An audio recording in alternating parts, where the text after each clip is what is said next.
A horse-drawn carriage tears down a narrow street in a poor Georgian town. Late 19th century. Uneven cobblestones, careless driver, and a small boy standing exactly where he shouldn't be.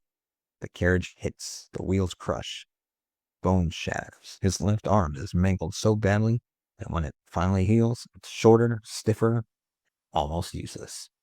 Decades later, that same boy appears on balconies and reviewing stands, his image pushed across continents and splashed on magazine covers. The world sees the mustache, the uniform, the raised hand, doesn't see the damaged arm tucked into a pocket, turned away from the lens, violently erased from the record. Joseph of Gory becomes Stalin, a one-time bank robber turned party enforcer, a dictator whose midnight meetings leave his own inner circle, exhausted and afraid. A leader who can be nominated for Peace Prize and named Times Man of the Year, while millions die under policies he directs. Long after his death, surveys still place him near the top of Russia's list of great historical figures. Remembered less for gulags and famines than for victory and power. A ruined arm in a backstreet accident, a carefully managed public image, a legacy that refuses to disappear. And that's just where his story begins. All right, today we start with a few basics. You almost certainly know the name Joseph Stalin already. You probably know that he wore a neat little mustache, helped take down Hitler, and he's responsible for one of the highest death tolls associated with any single leader in recorded history. For now, that's enough to carry us, so let's get moving. So first off, Stalin was made disabled as a child. We're starting with something that happened long before he was the iron-faced ruler of the Soviet Union. Back when Stalin was just plain young Joseph, the son of a cobbler in the town of Gory, one day while wandering the streets as a kid, his life was almost cut short by an out-of-control horse-drawn carriage, of all things. As you know, Stalin would go on to become one of the most recognizable figures of the 20th century. His image flooded propaganda posters, newsreels, and the covers of magazines across the world. Time would even feature him multiple times as a central figure of the era. The Soviet Union being what it is, Stalin's cult of personality being as intense as it became, countless photos of him were retouched, from who stood next to him to how he physically appeared. But if you've ever seen those images where Stalin has one hand tucked deep into his coat or pocket, it wasn't just a choice meant to look composed or strong on camera. It was also a way to conceal a deformity left over from that childhood accident, an injury that limited him more than most viewers ever realized. As mentioned, around the age of 12, young Joseph was struck by a cart in the streets of Gory. His left arm was badly damaged. The fractures healed poorly, leaving the arm shorter, stiffer, and with restrictive movement. As an adult, he did what many self-conscious people would do with a visible defect. He hid it whenever possible. He kept the withered arm out of sight, had it minimized or airbrushed in official photos, and relied on poses that drew attention away from it. Several biographers have argued that this lingering insecurity fed into the hard-edged persona he cultivated and his fixation on how he appeared in public. A theme we're going to see again, starting in just a few seconds. Chapter 2. Stalin was a violent criminal. Now I know what you're thinking. Saying that a man whose rule contributed to somewhere between 9 and tens of millions of deaths was a violent criminal is hardly the shocking twist you clicked on this video for. But that's not exactly the angle we're working from here. So strap in, because we're dealing with a different layer of violence. One that predates the gulags, the show trials, and the mass executions. Stalin was already a brutal operator long before he became the central force of the Soviet system, long before he started sending people to the front lines, the prison camps, or to the firing squads. At roughly the same stage of life where Hitler was still painting landscapes, trying to be an artist, Stalin was already living as an outlaw, cold, calculating, and very comfortable with bloodshed. He joined the Russian Social Democratic Labor Party, the precursor to the Communist Party, in 1898 at the age of 19. There, he aligned himself with Vladimir Lenin, stuck close as the party fractured into two factions, the Bolsheviks under Lenin and the Mensheviks under Julius Martov. By the time that split formally solidified in 1903, Stalin was just 24 years old, and he was already a convicted agitator. Earlier, he had helped organize strikes at an oil refinery in Batumi, Georgia. The protests turned violent and led to clashes with the police sent to break them up. Around this time, now a famous mugshot of Stalin was taken, captured by police after yet another episode of revolutionary troublemaking. He was exiled to Siberia, escaped, and returned to Georgia, just in time to play a role in the failed 1905 Russian Revolution. then threw himself back into organizing more violence. Stalin's real talent wasn't hand-to-hand combat. It was getting other people to carry out brutality on his behalf. That suited him. Physically, he wasn't especially intimidating. Around 5'6", he wasn't towering over anyone. His damaged left arm rendered him unfit for military service when the country entered World War I in 1914. In other words, he was no street corner brawler. He didn't need to be. His power came from his ability to pit people against one another and orchestrate violence from the sidelines. This kind of skill proved especially useful in the Caucasus, where ethnic tensions were already volatile and would remain so for generations. After the failed 1905 revolution, Stalin made his way to present-day Azerbaijan, a city where Armenian and Azeri gangs were already locked in conflict.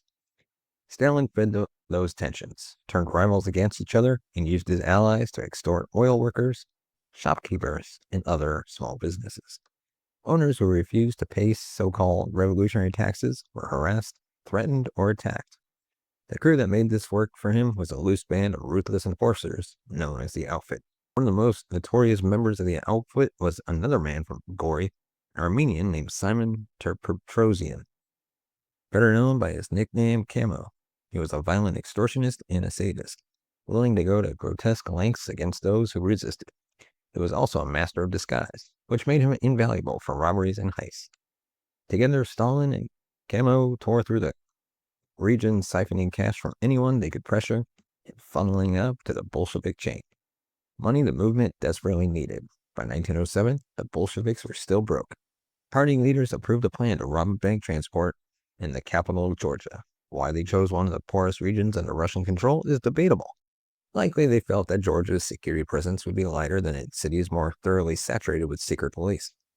The operation was authorized by senior party figures, including Lenin, but the planning and execution fell to Stalin and Camo, 27 and 24 years old.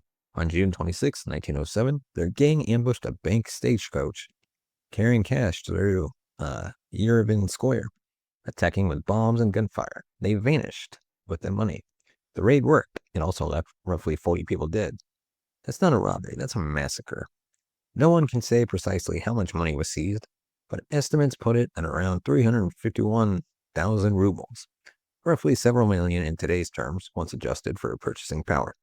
Within a decade, the Bolsheviks had leveraged operations like this into something much larger. They seized power in the October Revolution of 1917, and by December 1922, the Soviet Union formally came into existence. By then, Stalin had gathered a loyal circle of hard men around him, including more thugs from the area who were willing to transition from bank robberies to state terror.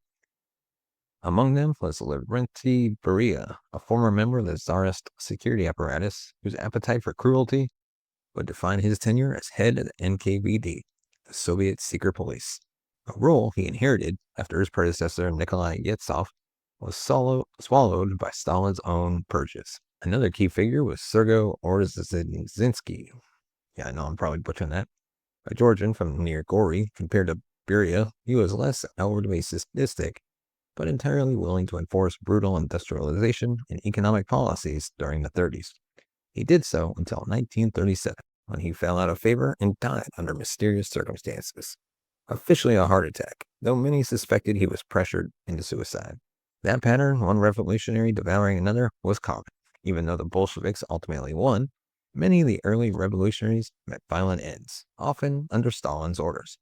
Those who survived the revolution, the Civil War, and the early chaotic years of Soviet rule were swept up in the Great Purge of the late 30s. While some deaths could be chalked up to possible natural disasters, others were unquestionably executed after show trials and accusations of treason. For some, a bullet might even have been a more straightforward fate than assassination abroad, like Leon Trotsky's murder in Mexico, killed with an ice axe in 1940, under Stalin's instructions. At this point, Stalin's readiness to use violence was so unlimited that being connected to him at all was a life and death risk. Oddly, one person who slipped out of this dead orbit was Simon Petrosian, Stalin's old accomplice from Gori. Camo never rose into the same upper ranks of power and was eventually sidelined as new Bolshevik figures eclipsed him. He died in 1922, run over by a truck while riding his bicycle. For a man whose life revolved around violence in disguise, it's a strangely mundane end. Stalin was once a winner. On the surface, it doesn't look like Stalin ever had much interest in anything besides stirring up revolutionary chaos on behalf of the Bolshevik cause. But being a full-time agitator with distinctive hair didn't pay the rent. So he did what many radicals did. He picked up day jobs while plotting a revolution after hours. One of those jobs was an assistant meteorologist at an observatory in Tiflis. Stalin took the post in 1899 at age 21.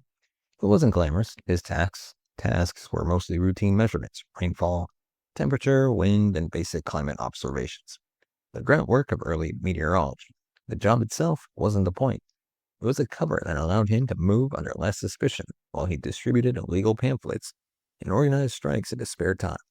He held on to the position for about 2 years, but he couldn't evade the secret police forever.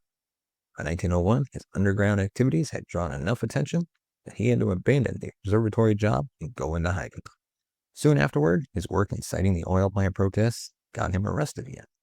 It's worth noting that this period predates the fully formed authoritarian persona we recognize later. At this stage, Stalin hadn't quite yet become the domineering ruler who treated colleagues like props in a late-night power drama. If he'd had the personality then, he probably would have skipped the climate charts entirely and tried ordering the weather around. Stalin was named Time's Man of the Year twice. Times magazine's Person of the Year is one of those titles that sounds enormous on paper. If you've seen that iconic photograph from the Yalta Conference in 1945 with Churchill, Roosevelt, and Stalin sitting together, here's the twist. Every one of those three men was at one point Time's Man of the Year. FDR had already picked up the title twice by 1934, years before Hitler's full-scale war in Europe, before Stalin's purges peaked, and while Churchill was still more painter and backbench MP than wartime leader.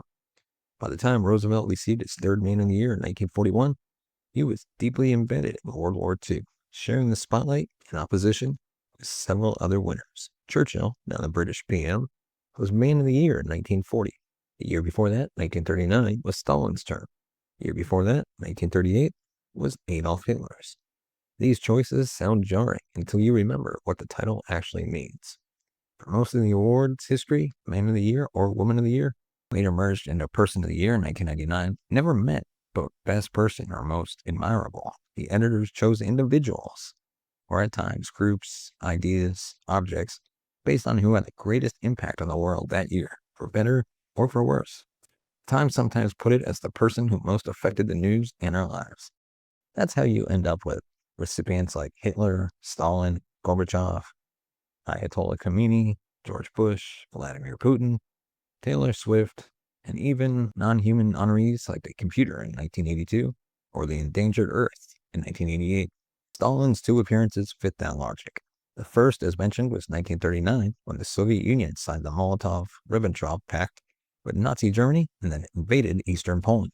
The second was in 1942 as he led the USSR through some of the bloodiest fighting in the war and held the Eastern Front against Hitler. Time looked at the scale of his influence on global events, however catastrophic, and decided that in those years he was the figure at the center of the storm. There's no clear record of how Stalin felt about that recognition, and Stalin never said his most famous quote, "A single death is a tragedy. A million deaths is a statistic." If you spent any time around discussions of totalitarian regimes, you've seen that line. It's almost always pinned on Stalin because it perfectly fits the chilling calculus we associate with his rule. The problem is that there's no evidence he ever actually said it. For starters, Stalin wasn't a natural phrase maker. Unlike Churchill, who could turn complex political moments into quotable lines about iron curtains and sacrifices on distant beaches, Stalin tended to speak bluntly and in shorter bursts. He wrote some poems in his youth, but his later sayings were usually coarse, utilitarian remarks. "I trust nobody, not even myself. Death solves all problems." And famously dismissive, "The Pope, how many divisions has he got?" These are not the words of a man polishing from aphorisms. More importantly, historians have never found the tragedy statistic quote in Soviet archives, speeches, or any documented conversation associated with Stalin. Instead, the earliest known version appears in a book published in 1947 by German satirist Kurt Tucholsky, who had already died in 1935. Over time, the line was retroactively tied to Stalin, probably because it captured the cold logic of mass violence that his regime embodied. But the consensus among researchers is clear. The quote is fitting, but it's not his. In Stalin's case, he didn't need to say it. He enacted it. Chapter 6. Stalin usually slept until lunch. Here's another detail that sounds lazy on the surface, but it isn't. Stalin often slept late, sometimes not waking up until midday. For the leader of a state with more than 170 million people, that might sound like dereliction. It wasn't. He was awake most of the night. Stalin's schedule was deliberately nocturnal. He worked late, often until 4 or 5 in the morning. This wasn't just a personal quirk. It was a tool. By starting meetings around midnight and keeping his inner circle up with him, he ensured that key officials were exhausted, off balance, and easier to trap in mistakes or admissions he could later weaponize. Add heavy drinking to the mix, and those sessions became dangerous. Tongues loosened, inhibitions faded, and anything someone said could be turned against them. There was no polite way to opt out. If Stalin wanted you there, if he wanted you there, you stayed, no matter how long it dragged. High-ranking figures became captives of the evening. Sometimes the agenda was films. Stalin was surprisingly fond of movies, including American ones, and amassed quite a collection. That was the best-case scenario. On other nights, the entertainment was far more unsettling. Nikita Khrushchev later recalled being made to dance, a demanding Ukrainian folk dance, purely for Stalin's amusement. Refusing such a request wasn't an option. Beria, ever present, ensured that the threat of immediate punishment was never far away. These nights weren't risk-free for Stalin either. Some medical historians have suggested that decades of disrupted sleep, heavy drinking, and chronic stress contributed to the stroke that killed him. After a brief, tense struggle for succession, Khrushchev maneuvered himself at the top position, becoming the first secretary of the Communist Party. One of his first decisive moves was to have Beria arrested, tried, and executed. The long nights at Stalin's residence were over, but the trauma they created lingered. Stalin was nominated for the Nobel Peace Prize. At this point, you might reasonably ask, what exactly is going on with 20th century award committees? Stalin received 2 nominations for the Nobel Peace Prize. Yes, a peace prize. The first came in 1945, right after the defeat of Nazi Germany. Stalin was nominated by Norwegian historian and Nobel Committee member, I'm not even going to try to say his name, who argued that as one of the big 3 Allied leaders alongside Roosevelt and Churchill, Stalin's role in defeating Hitler had contributed to peace in Europe. The logic is debatable, but that was the framing. The prize went instead to U.S. Secretary of State Cordell Hull for his work in founding the United Nations. The second nomination came in 1948 from a Czechoslovak professor. Once again, Stalin did not win. In fact, no one did that year. Gandhi would likely have been the leading candidate, but his assassination in January cut short his consideration. These nominations say more about how the process works than about Stalin himself. The Peace Prize allows a wide range of academics and politicians to submit candidates, which means many controversial figures have appeared on the list. Hitler was nominated once, Mussolini twice, and in that context, Stalin's presence on the nomination list is disturbing, but not unique, and he was never close to actually receiving the award. In any case, the Soviet Union eventually created its own peace-branded honor. In 1949, the International Stalin Prize for Strengthening Peace Among Peoples was introduced, designed to mirror the Nobel, but under Soviet terms. After Stalin's death, Khrushchev renamed it the Lenin Peace Prize as part of his broader campaign to remove Stalin's name from public life. At one point, he even awarded the prize to himself, a move that, to put it mildly, stretched the concept of impartial recognition. As General Secretary, Stalin tried to resign 4 times. This is one of those stories that tells you more about imagecraft than actual intent. Stalin liked to present himself as a reluctant leader, somebody who could step down at any time, but stayed in place out of duty. It played well, made him look modest, indispensable, and adored. Over roughly 3 decades in power, he offered to resign as General Secretary of the Communist Party at least 4 times. None of these offers were serious. The first came in 1926. Stalin had held the role for only 4 years, but he had already pushed rivals like Trotsky towards political ruin. At a Central Committee meeting, he suggested that the party needed a different kind of leaders to steer the young Soviet state. His colleagues, fully aware of what crossing in would mean, urged him to remain. He graciously agreed. The second followed in 1927. By then, organized opposition had been dismantled. Trotsky was expelled from the party and sent into exile in Kazakhstan. Stalin declared that he was overworked, exhausted, and unsure he could continue at such a demanding position. Once again, his comrades insisted he stay. Once again, he did. The third episode is more contested. At the 1934 Party Congress, Congress of Victors, Sergei Kirov, the Leningrad party chief and one of the last prominent old Bolsheviks, received an unusually strong vote of confidence. Later accounts claim that Stalin approached Kirov, offered to step down, and suggested that he take his place as general secretary. Kirov supposedly refused. There's no solid proof that this conversation happened. Some historians suspect Stalin invented the story after Kirov was assassinated later that year, using it as a pretext for the Great Purge. Others believe Stalin may have been involved in the killing itself. The fourth and final case wasn't really a resignation at all. In 1952, older, increasingly paranoid, and physically declining, Stalin proposed abolishing the title of General Secretary altogether at the Party Congress. On paper, that meant stepping down from that role. In practice, it meant rearranging titles and bureaucracy while leaving his dominance untouched. By then, disagreeing with him in public was unthinkable, and the proposal passed. The title disappeared. Stalin's power did not. Less than a year later, he died in office. Chapter 9. Stalin was nearly a priest. Technically, no. He didn't come close to being ordained, but he did train for the priesthood, and that path tells you a lot about where he came from and what he was running from.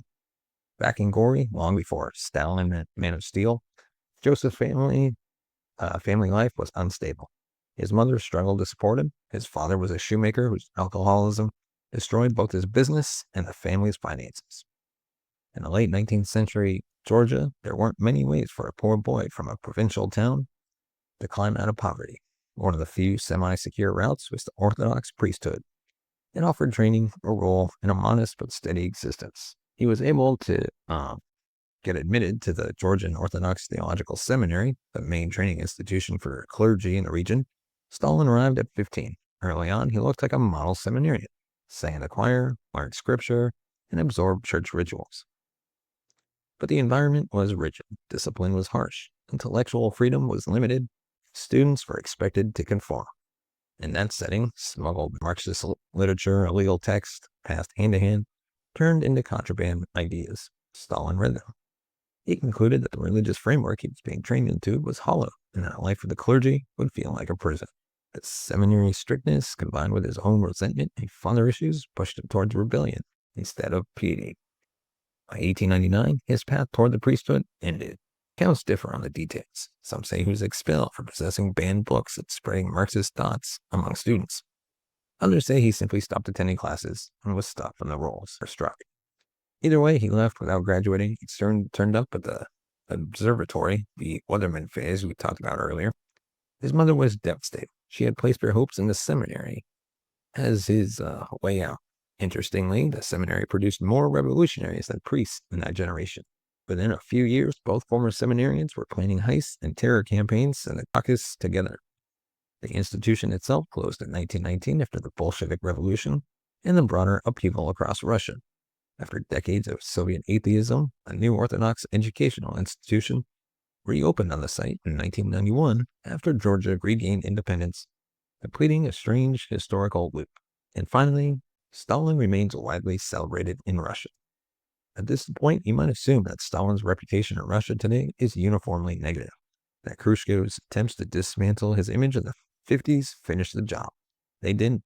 Polls over the last few decades have repeatedly shown that Stalin is not just remembered, but admired by large segments of the Russian population. In some surveys, he's ranked among the most great or outstanding figures in Russian history. One of the most striking examples came in 2008 through a television project on Russia's state network called The Name of Russia. Viewers were asked to choose the greatest Russian of all time.